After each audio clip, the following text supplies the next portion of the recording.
Bonjour à tous, bienvenue sur ma chaîne À Cœur Ouvert. Sur cette deuxième vidéo, Valérie nous livrera son témoignage en nous racontant son processus de reconstruction après le viol qu'elle a subi à l'âge de 17 ans. Vous vous demandez peut-être ce qui motive cette femme, cette mère à se dévoiler. Eh bien, c'est l'urgence de parler de ce sujet trop tabou dans notre société.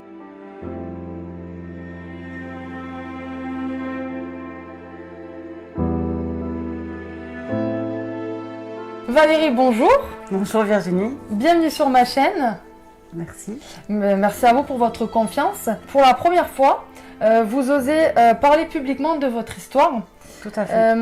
Est-ce une volonté d'aider les autres à libérer la parole? Oui, et à me libérer également. C'est-à-dire que je n'ai jamais parlé de mon viol publiquement. Il y a très peu de gens qui savent que j'ai été violée à 17 ans. Donc j'ai envie de partager ça. C'est un moyen aussi pour moi de dire qui je suis vraiment, d'assumer enfin qui je suis et de libérer, si c'est possible, la parole d'autres femmes ou d'autres hommes. Quel genre de jeune fille étiez-vous avant votre 17e anniversaire? Donc j'étais une jeune fille très pétillante, très joyeuse. J'étais en terminale S, donc je m'éclatais avec mes copines et mes copains à l'époque.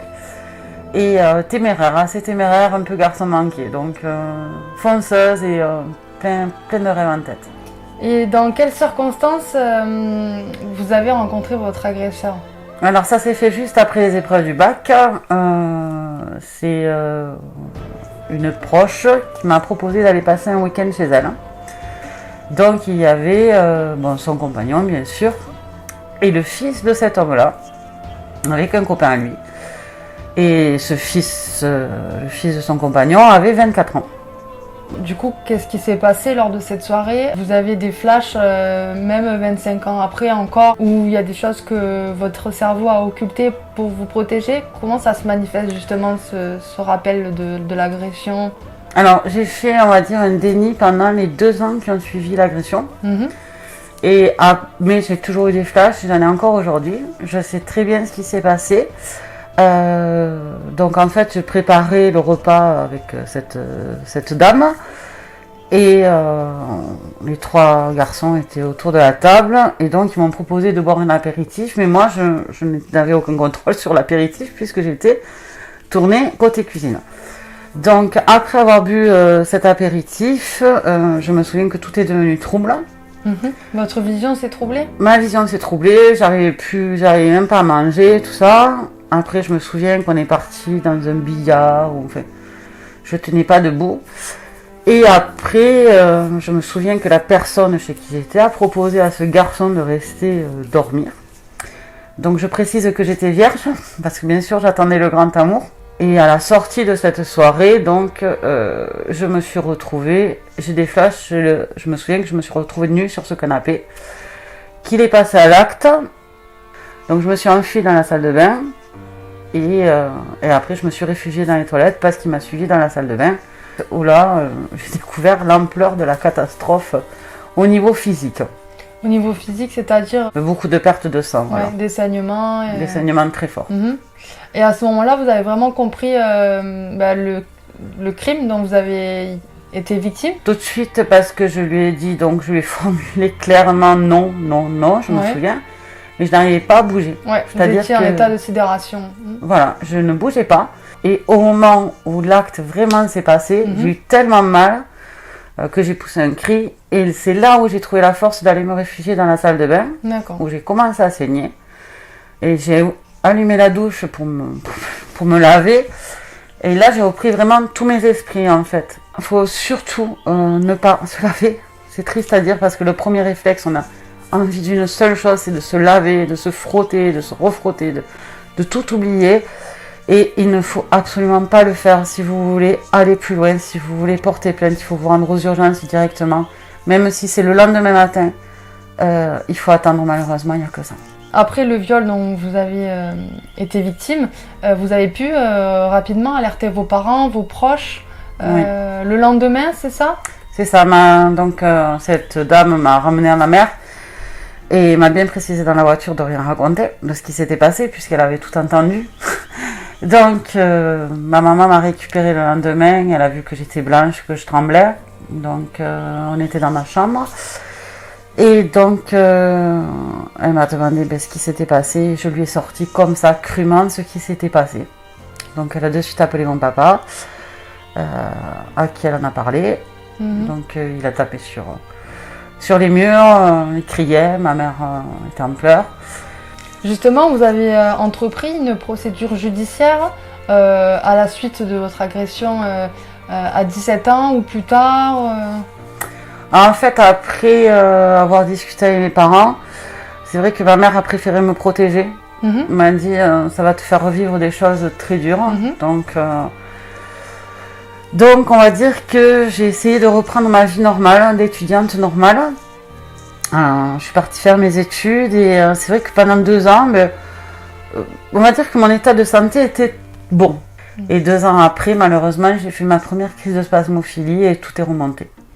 Donc mes parents ont pris rendez-vous chez un psychiatre sur le Gers pour que je parle de mon viol parce que bon, forcément le lien était fait puisque voilà, déjà quand j'avais mes règles, déjà je supportais pas du tout d'avoir mes règles et la réponse du psychiatre ça a été de me mettre sous anxiolytique. Vous avez 42 ans, Valérie. Oui. On rappelle, en France, le délai de prescription pour un viol est de 20 ans. Pour les viols ayant été commis sur des personnes mineures, donc des enfants, le délai de prescription est de 30 ans. Le délai de prescription pour vous n'a pas abouti. Enfin, vous pouvez sauter le pas et porter plainte. Ou est-ce que c'est vraiment une porte qui reste fermée et c'est pas du tout ce que vous voulez pour vous reconstruire ? C'est-à-dire que maintenant, ça fait quand même 18 ans que je suis mariée, enfin, je suis avec mon mari, qui m'a apporté un bonheur infini. J'ai 2 enfants qui sont formidables et j'ai envie d'être dans le positif. Voilà, j'ai plus envie. Là, cette parole me libère et j'ai plus envie que ça engendre du négatif dans ma vie. J'étais allée voir une avocate qui m'avait dit, donc j'avais tout bien expliqué, elle était spécialisée là-dedans et elle m'avait dit que c'était sa parole contre la mienne et que de toute manière, il pouvait même se retourner contre moi si j'employais pas tous les bons termes exacts, enfin bon. Voilà. Oui, m'attaquer pour diffamation. Pour, cette avocate, vous avez dit à l'époque que c'était un petit peu à double tranchant et que tout à fait. Vous ne seriez peut-être pas reconnue comme victime. Oui. Et donc ça, quand on est victime, c'est juste impensable de l'entendre. Je peux pas, moi. Heureusement, les choses ont changé, notamment dans les services de police. On accueille les plaintes différemment. Pareil pour les services d'avocats, de procédure, etc. Mais justement, ce comportement-là de cette avocate qui était censée essayer de vous défendre, vous a rebuté dans le fait d'entamer une procédure judiciaire contre votre agresseur ? Ah, totalement, parce que je me suis dit, mais si on ne me croit pas, déjà que dans le cadre d'un viol, on culpabilise énormément. On se culpabilise, on me dit, mais qu'est-ce que j'ai fait ? Donc, je ne me voyais pas me battre contre des moulins à vent. À l'époque, donc à l'âge de 17 ans, qu'est-ce que vous auriez aimé qu'on fasse pour vous, justement, qu'on n'a pas fait, en fait, finalement, pour vous aider ? C'est-à-dire qu'avec le recul, parce que bon, quand je suis allée voir le psychiatre, sa seule réponse a été les médicaments. Voilà, on fait une crise d'angoisse, on prend un médicament, ça nous calme. Mais au fond de nous, le problème, il est toujours. Bien sûr. Donc, ce qui a provoqué quand même une prise de poids de 50 kilos. Donc, je dois en plus lutter contre ces kilos en trop. J'aurais aimé trouver justement... Après, j'ai rencontré une psychothérapeute qui m'a soignée avec le MDR. Ça a été une grande révélation pour moi et je l'ai fait après la naissance de mon fils. Et ça a été une révélation. Honnêtement, le MDR m'a fait faire le deuil de ce viol. D'accord. Voilà. Par contre, c'est une thérapie qui n'est pas remboursée. C'est ça. Ouais, c'était 65 € la séance. Vous avez fait combien de séances pour arriver à vous libérer ? Une bonne dizaine de séances. Ouais, c'est énorme. Ouais. C'est vrai qu'à l'époque, vous auriez aimé trouver des thérapies remboursées ou gratuites pour vous aider à libérer la parole, justement. Ah oui, ouais. Je pense que ça aurait évité la prise de médicaments déjà, Ouais. parce que la psychothérapeute, pour elle, la prise de médicaments n'était pas nécessaire. Vous aviez eu des moments aussi d'agressivité envers vous-même? Ça arrivait 1 ou 2 fois de clarification au niveau des bras. Mais, Comme un appel à l'aide aussi. Tout à fait. Vos enfants, ils connaissent votre histoire, les difficultés que vous avez rencontrées? Alors, mon fils, oui, il a 13 ans.